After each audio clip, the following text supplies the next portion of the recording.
Ang the strongest national level hunter ay mapapasabak sa pinakamalakas na hunter sa buong mundo. Ang calamity na iniiwasan ng Federal Bureau of Hunter ay pinagtatagpo ni Wang Dongsu dahil ang the great Thomas Andre ay walang choice na sasagupain ang nagwawalang King of the Dead na si Song Jinwoo.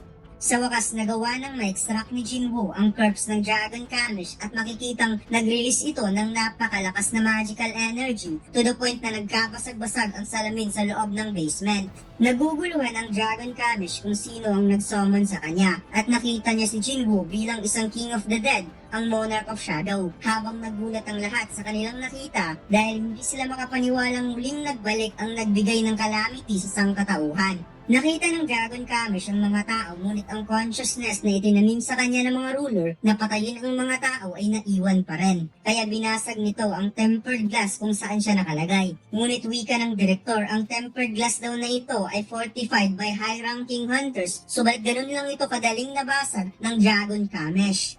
Umatungal ang Dragon Kamish at kaagad ditong naghanda ng blast breath towards sa mga tao. Kaya nagsisitakbuhan ng mga employee ngunit ang direktor hindi na siya tumakbo pa dahil alam niyang wala silang tatakbuhan dahil ang blast breath daw ng Dragon Kamish ay walang paraan para maiwasan. Pinatigil ito ni Jinwoo at sinabi sa Dragon Kamish na matagal nang wala ang Essence Stones na inilagay ng mga ruler sa kanyang skull, kaya wala nang dahilan para sundin niya ito at nagulat sa Agent Adam White at si Michael Connor dahil nakakapagsalita pala si Jinwoo ng lingwahe ng mga monster.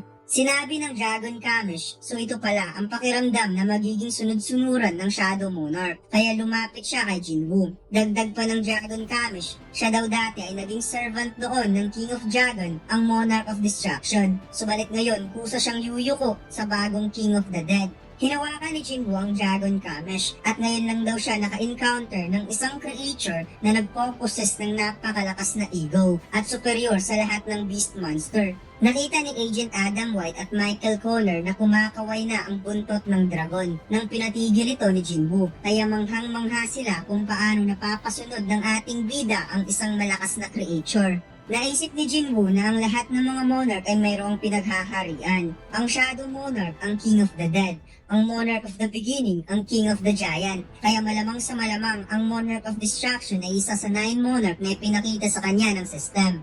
Unti-unting nawawala ang shadow ng Dragon Kamish at sinabi niya kay Jinwoo, ikinalulungkot niyang sabihin ang kanilang pagtatagpo ay masyado ng huli, kaya kailangan na niyang magpaalam. Napasigaw si Jinwoo na sandali muna at napaisip siya na kahit nasa kanya na ang tunay na kapangyarihan ng Shadow Monarch ay hindi pa rin sapat na ma-overcome ang 8 years na time span. Wika ng Dragon Kamish kay Jinwoo bago ito tuluyang nawala. Nainggit daw siya sa mga shadow soldier ni Jinwoo na handang mag-serve sa ating bida habang buhay. Ngunit huli na ang lahat para sa kanya. Kahit sa maikli lang na oras, masaya siyang nakilala ang bagong King of the Dead. Nagmimistulang ashes ang shadow ng Dragon Kamish kaya masama ang loob ng ating bida dahil hindi niya napasakamay ang isang pambihirang creature. Sinabi ni Jinwoo kay Mr. White na sabihin sa direktor na humingi siya ng common hand sa mga nasisira at siya na ang bahalang magbayad sa pag-repair. Tahimik na umalis si Jinwoo sa basement at laking gulat nila nang parang may biglang sumabog dahil sinuntok pala ni Jinwoo ang malaking pintuan ng basement sa sobrang ines, kaya pati pintuan nasira tuloy.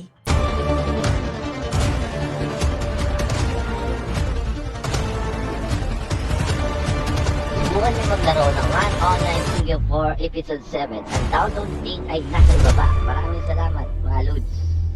Dumating na si Jinwoo sa hotel na tinutuluyan nila at tinanong ni Jinchul sa kanya kung bakit hindi daw sinasagot ni Jinwoo ang kanyang tawag. Wika ni Jinwoo, galing daw siya sa lugar para sa maikling meeting. Kaya tinanong siya ni Jinchul kung kasama ba niya si Jinwoo dahil tinawagan daw ito ni Jinwoo kaya kaagad itong umalis. Nagulat si Jinwoo sa sinabi ni Jinchul dahil wala siyang tinawagan at kakabalik lang niya galing sa Bureau of Hunter. At nagulat din si Adam White dahil wala sa visitor logbook si Yojin-Pu. Hindi makapaniwala si Jinchul sa pangyayari at ang naaalala lang niya na mayroong hunter from Scavenger Guild na sumundo kay Jinwoo 2 oras nang nakalipas. Kaagad tinawagan ni Agent Adam White ang Scavenger Guild upang itanong ng direkta ang mga bagay na ito, habang si Jinwoo ay may duda siyang hindi ito isang coincidence. Nilinaw ni Laura ang gustong sabihin ni Agent Adam White na pinick up ng Scavenger Guild ang Vice Master ng Ajin Guild at kinonfirm naman ito ni Mr. White. Kaya biglang napadilat ang mata ni Laura dahil parang alam niya kung sino ang may kagagawan nito at kaagad niyang sinabi na titingnan nila ito kung ano ang nangyayari at tatawag siya ulit kay Mr. White upang mag-report. Sinabi ng agent na kumilos na ang Scavenger Guild upang hanapin si Jinwoo, ngunit wala na si Jinwoo at Jinchul sa kanyang tabi. Kaagad nagpunta si Jinwoo sa itaas ng gusali upang hanapin si Jinwoo at sinisi niya ang kanyang sarili dahil hindi niya nilagyan ng Shadow Soldier si Jinwoo pagkatapos ng Shadow Exchange noong iniligtas niya ang ama nito, ang chairman ng Eugene Architecture. Kaagad niyang tinawag ang napakaraming Shadow Soldier na nagsusulputan sa kanyang katawan at inutusan niyang hanapin si Jinwoo. Samantalang nakita ni Thomas Andre na bugbog sarado ang mga tauhan na inassign ni Laura na bantayan si Wang Dongsu, kaya pinag-uutos niyang hanapin si Mr. Wang bago sila maunahan ni Song Jinwoo. Habang si Wang Dongsu nakangiti lang naman na tinitingnan si Eugene Ko at makikita nating wala na itong malay habang tumutulo ang dugo nito sa bibig. Nasa itaas ng gusali si Jinwoo habang ginagamit niya ang kanyang skills na kayang makita kung ano ang nakikita ng kanyang mga shadow. Naisip ni Jinwoo na iisa lang ang clue na malinaw para sa kanya. Ang suspect sa likod ng pagkidnap ni Jinwoo ay ang Scavenger Guild. Isang hunter galing sa Scavenger Guild at wala siyang ibang suspect kundi ang batang kapatid ni Wang Dongsu na si Wang Dongsu. Hinintay lang daw nito ang pag-apak nila sa United States upang malaman ang tunay na nangyari sa likod ng pagkamatay ng kanyang kapatid. Siya at si Jinwoo ang survivor ng dungeon incident ay walang ibang mapaghinalaan kung sino ang nag-murder kay Dongsu, subalit hindi niya pinagsisihan ang ginawa niya noon. Lumipat ang eksena kay Thomas Andre. Hanggang ngayon wala pa rin balita patungkol kay Wang Dongsu. Kaya napaisip si Thomas Andre na hindi talaga binigyan ni Dongsu ng halaga ang kanyang buhay. Alam niyang si Dongsu ay isang S-rank hunter. Ngunit napakalayo ang agwat ng kapangyarihan nito compare kay Song Jinwoo at alam daw ito ni Wang Dongsu. Subalit ginawa pa rin ang hindi dapat gawin dahil alam nito na mangingialam siya kapag magkakaroon ng gulo. Kaya napahawak ulo si Thomas Andre dahil sumobra daw ang kanyang kabaitan sa kanyang mga hunter. Tinawagan niya si Laura kung ano na ang sitwasyon. Wika nito, gamit ang records ng Bureau of Hunter, ina-analyze nila ang movement and activity ni Dongsu in the past few months at nalaman nila na mayroon itong 3 lugar na palaging pinupuntahan. Inutos ni Thomas Andre na ipadala ang lahat ng hunter ng Scavenger Guild sa lugar upang hanapin si Wang Dongsu. At nagtataka si Thomas Andre kung paano napasunod ni Laura ang taga-Federal Bureau of Hunter. Tugon ni Laura, sinabi daw niya sa deputy na kapag hindi nila mahanap kaagad si Wang Dongsu, si Thomas Andre at si Song Jinwoo ay posibleng magsagupaan. Kaya nagpanik ang lahat ng staff ng Bureau of Hunters sa mga posibleng mangyari at muli na naman silang nakatanggap ng balita. Ang lahat ng raid schedule ng Scavenger Guild ay kanilang kinansila at ang 100 hunter ay nagsimula ng kumilos patungo sa nasabing lugar upang paghandaan ang malaking sagupaan na posibleng mangyari. Naisip ng deputy kung ang buong Scavenger Guild ay idineploy, ibig sabihin utos ito ni Thomas Andre. Kaya hindi dapat i-ignore, ngunit hanggang ngayon hindi niya alam kung ano ang tunay na nangyari. Lumipat ang eksena sa isang inabandonang building at dito dinala si Eugene Ko. Hindi daw niya ginalaw si Jinwoo since winarningan siya ng guildmaster ay sumunod lang naman siya sa utos nito. Ngunit kung tutuusin, mayroon namang ibang taong kayang sumagot sa kanyang katanungan. Sinabi niya kay Jinwoo kung sasabihin nito kung ano ang tunay na nangyari sa loob nung namatay ang kanyang kapatid since ito lang ang gusto niyang marinig. Gusto niyang marinig na sabihin ni Jinwoo na si Song Jinwoo ang pumatay sa kanyang kapatid at wala na siyang ibang kailangan pagkatapos niyang malaman ang salita na gusto niyang marinig. Ginising ni Dongsu si Jinwoo at sinabi ng kasama niya na mukhang pang-ata ang kanilang kinidnap dahil nakakaya nitong makasurvive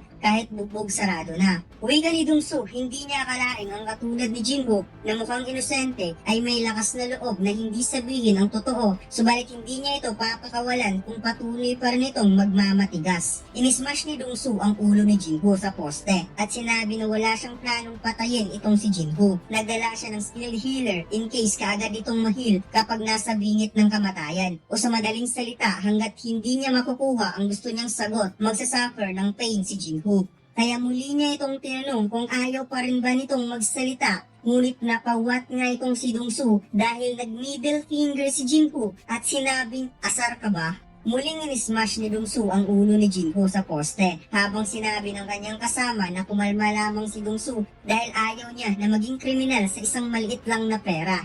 Bugbog sarado si Jinwoo, puno ng dugo ang damit at namumula ang mga mata nito. At nakita niya sa katauhan ni Dongsu ang kapatid nitong si Wang Dongsu. Ngunit biglang napansin ni Dongsu ang kakaibang nilalang. Nakita ni Dongsu ang isang orc, kaya napagtanto niyang may dungeon break na malapit lang sa gusali at nilapitan niya ito upang tapusin. Habang ang High Orc ay nanginginig sa takot kay Dongsu, kaagad nagdash si Dongsu upang suntukin ng orc, ngunit biglang binigkas ng ating bida ang Shadow Exchange. Lumipat ang eksena sa bahay ni Jinwoo. Nakita ng kanyang ina at ni Jin-a ang balita sa pagdating ni Jinwoo sa US at nag-aalala pa rin ito sa kanyang anak. Habang si Bero na nakabantay sa kanila ay napasabing hindi na kailangan pa na mag-alala ni Queen Mother dahil wala daw makakasurvive kapag nasa panganib ang kanyang king. Subalit biglang nakaramdam si Bero ng hindi maganda at naramdaman daw niya ito noon nung sobrang nagalit ang kanyang king. Lumipat ang eksena sa Night Guild. Tinipo ni Jungsu ang kanyang member bago magsimula ang raid para sa kaunting briefing. Ngunit biglang napansin ni Yuntei na kusang gumalaw ang anino ng kanilang guildmaster. Ay sobra siyang nagulat sa kanyang nakita at wika ni Jungsu na sinabihan na daw niya si Yuntei na huwag uminom ng alak bago magsimula ang raid. Sagot ni Yuntei, kahit kaunting patak hindi siya uminom ng alak at totoo daw ang kanyang nakita na gumalaw ang anino ni Jungsu. Tugon ni Jungsu na naniniwala siya sa mga sinabi ni Yuntei kaya bibigyan niya ito ng immediate day off ngayon din. Samantalang habang papunta na si Thomas Andres sa isa sa mga lugar na hinihinalaan nila, kaagad niyang pinatigil ang sasakyan dahil naramdaman niyang nagsisimula na ang laban at nakita na ni Jinwoo si Wang Dongsu. Kaya walang pagdadalawang isip na sinipa ni Thomas Andre ang pintuan ng sasakyan at kaagad siyang lumabas at sinabi niya sa kanyang driver na siya na ang mauna at sundan siya sa location na pupuntahan niya. At makikitang tumalon ng napakalayo si Thomas Andre na parang hook sa Marvel ang eksenang ito. Pagkatapos pinakitang bumaon ng kamao ni Jinwoo sa bodega ni Dongsu at hindi makapaniwala ang dalawa nitong kasama. Habang si Jinwoo ay napangiti na lamang nang nakita niya si Jinwoo at si Dongsu nagka-hemorrhage sa lakas ng suntok ni Jinwoo. Tumansik si Dongsu ng napakalayo habang si Jinwoo ay gusto nang magwala sa sobrang galit at makikitang sobrang lakas ng magical energy na lumalabas sa katawan ni Jinwoo. At dito lang nagtatapos ang ating kwento mga Diyo. Kung saan ang kalimutang mag-like, comment at mag-subscribe sa ating YouTube channel at mag-follow sa ating Facebook page. Salamat!